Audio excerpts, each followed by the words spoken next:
बिस्मिल्लाहिर्रहमानिर्रहीम। अस्सलाम वालेकुम दोस्तों, उम्मीद करता हूँ आप खैरियत से होंगे। मुअज़्ज़ज़ नाज़रीन इकराम, मेरा नाम मोहम्मद नासिर जोया है और मैं Zoya real estate and marketing Bahria town phase 7 Islamabad से आपकी खिदमत में हाजिर हूँ। मुअज़्ज़ज़ नाज़रीन इकराम, आज DHA वैली इस्लामाबाद के अंदर छठा बैलेट कंडक्ट किया गया। इस बैलेट के अंदर कितने प्लॉट्स बैलेट हुए, कौन कौन से अलॉटीज़ को इस बैलेट के अंदर शामिल किया गया, ये तमाम तर तफसीलात आपके साथ आज की इस वीडियो में डिस्कस करेंगे। और इसके अलावा आने वाले दिनों में DHA वैली कितनी इम्पोर्टेंस इख्तियार कर सकता है, इसके अंदर नए कौन कौन से प्रोजेक्ट लॉन्च हो रहे हैं, ये तमाम तर तफसीलात आपसे आज की इस वीडियो में डिस्कस करेंगे। उम्मीद करता हूँ वीडियो आपके लिए इन्फॉर्मेटिव होगी। हमारे वो दोस्त जो अभी तक हमारे इस चैनल के ऊपर नए हैं या जिन्होंने अभी तक हमारे इस चैनल को सब्सक्राइब नहीं किया, उनसे दरख्वास्त करूंगा कि हमारे चैनल को सब्सक्राइब कर लें और साथ लगे बेल नोटिफिकेशन को ज़रूर प्रेस कर लें ताकि हमारी हर आने वाली वीडियो आप तक बर वक्त पहुँचती रहे। बढ़ेंगे आज के टॉपिक की तरफ।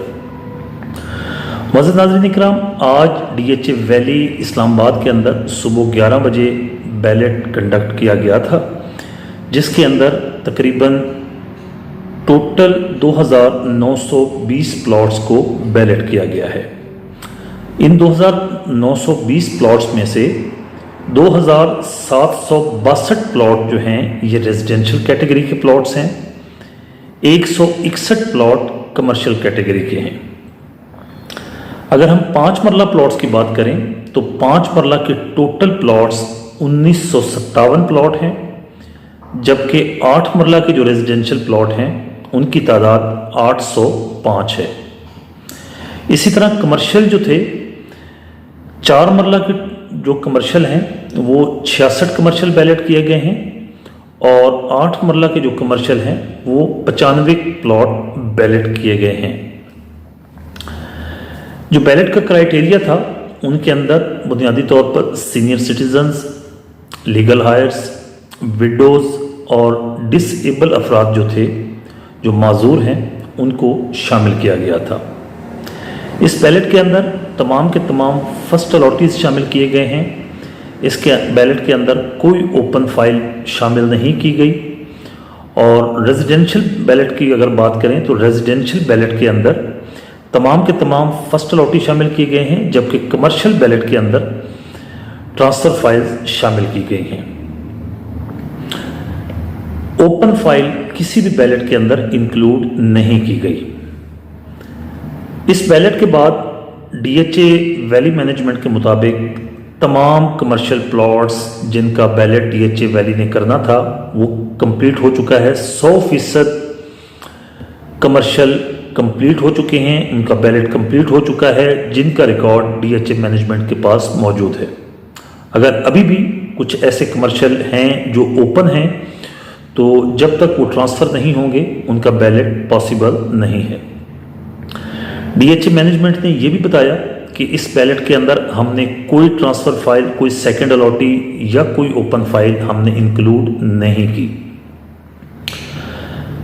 अब देखना ये है कि इस वक्त DHA मैनेजमेंट की इंफॉर्मेशन के मुताबिक 66% DHA अपनी जो लायबिलिटी है वो क्लियर कर चुका है इस बैलेट के बाद, और 34% अलॉटीज़ इस बैलेट के बाद बकाया हैं। इसका मतलब है DHA अपना ज़्यादातर जो है वो अलॉटीज़ को क्लियर कर चुका है।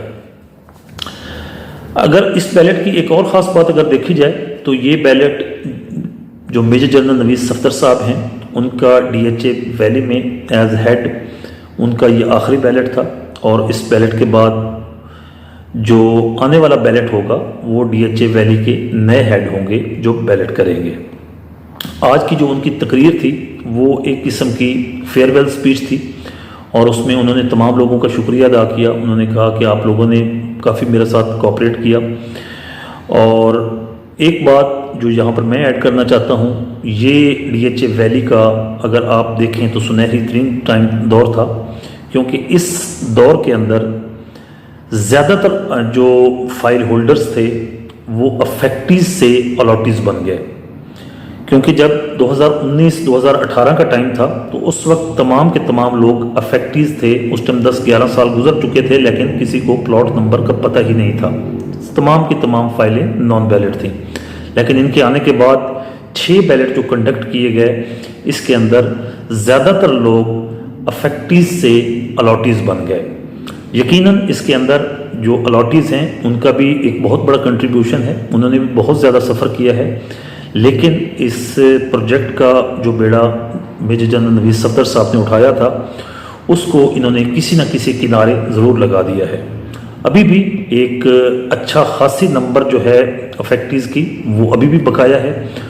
उम्मीद की जा सकती है कि आने वाले जो टाइम है उसके अंदर आने वाले जो इनके इंचार्ज होंगे डीएचए वैली के, वो इन चीज़ों को मद्देनज़र रखते हुए उनको भी जल्द से जल्द बैलेट देंगे। डीएचए वैली मैनेजमेंट ने एक और जो इस बैलेट के अंदर चीज़ रखी कि वो अलॉटीज़ जिनके पास 2 फाइल्स हैं और वो फर्स्ट अलॉटीज़ हैं, उनको 1 फाइल का बैलेट दे दिया गया है।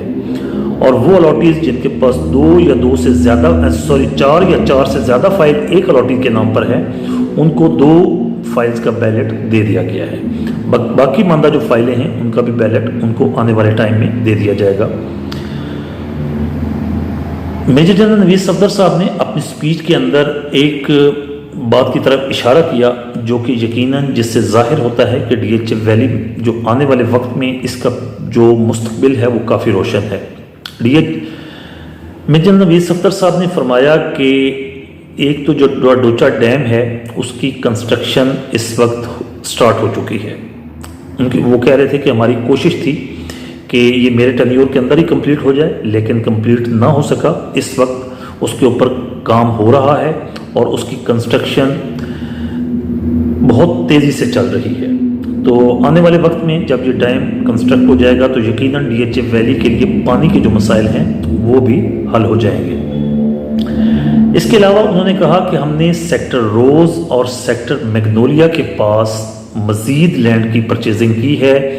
इस लैंड के ऊपर डीएचए मरीना बनाया जाएगा और इस हो सकता है डीएचए मरीना के अलावा कुछ और कोई प्रोजेक्ट भी यहाँ पर बनाया जाए।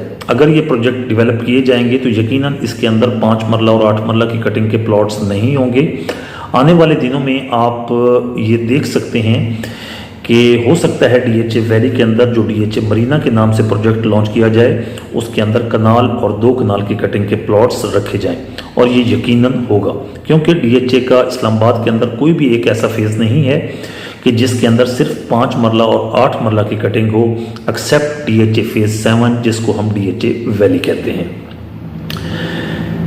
इसके अलावा जो है बाकी तमाम चीज़ें कोई इतनी ख़ास नहीं थी जो आपके साथ डिस्कस की जाएं। ये तमाम तर तफसीलात थी। अब इन जो आज इस पैलेट में जिन अलॉटीज़ को प्लॉट नंबर मिले हैं, हमारी तरफ से उन तमाम दोस्तों को बहुत बहुत मुबारकबाद। जहाँ तक बैलेट रिज़ल्ट का ताल्लुक़ है, बैलेट रिज़ल्ट कल या परसों तक डीएचए की वेबसाइट के ऊपर आ जाएगा। आप अपना रजिस्ट्रेशन नंबर और शनाख्ती कार्ड नंबर के ज़रिए आप अपना रिज़ल्ट चेक कर सकेंगे। अगर आपको रिज़ल्ट चेक करने में कोई इशू फेस करना पड़ता है तो आप हमसे रब्ता कर सकते हैं स्क्रीन पर दिए गए हमारे नंबर्स पर, हम आपको हेल्प आउट कर देंगे।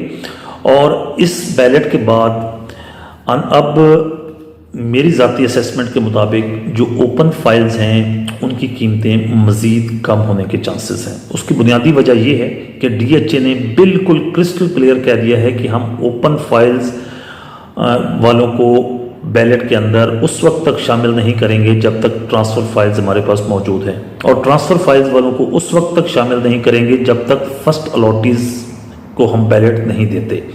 तो सबसे पहले प्रायोरिटी पर फर्स्ट अलॉटीज़ हैं। अगर आप फर्स्ट अलॉटी हैं, अभी भी आपकी फ़ाइल बैलेट होने में से रह गई है, तो आपको मज़ीद वेट करना पड़ेगा, क्योंकि आने वाले बैलेट में आपको कंसिडर किया जाएगा। लेकिन अगर आपका प्लॉट बैलेट हो गया है तो आप खुशकिस्मत हैं। लेकिन अब आपको इसके सर्विसेज एंड डेवलपमेंट चार्जेस और एस्केलेशन चार्जेस पे करने होंगे, वो अपने तैयार रखें और उनको बर वक्त अदायगी करें। डीएचए वैली मैनेजमेंट आपके दिए गए एड्रेसेस पर आपको ये लेटर भेज देगी बैलेट के। लेकिन फिर भी अगर आपको नहीं मिलता ये बैलेट रिज़ल्ट, तो आप डीएचए हेड ऑफिस से डीएचए के नंबर्स पर कॉल करके रब्ता कर सकते हैं। इंशाल्लाह वहाँ से आपको प्रॉपर असिस्टेंस मिल जाएगी। इसके अलावा हमसे अगर आप कोई असिस्टेंस लेना चाहें तो हम भी आपको 24/7 असिस्टेंस प्रोवाइड करने के लिए मौजूद हैं।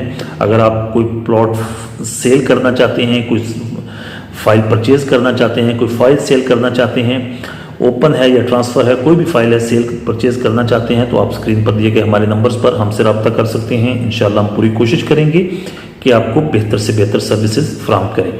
आपसे मुलाकात होगी इंशाल्लाह अगली वीडियो में। जब तक के लिए अल्लाह हाफिज़।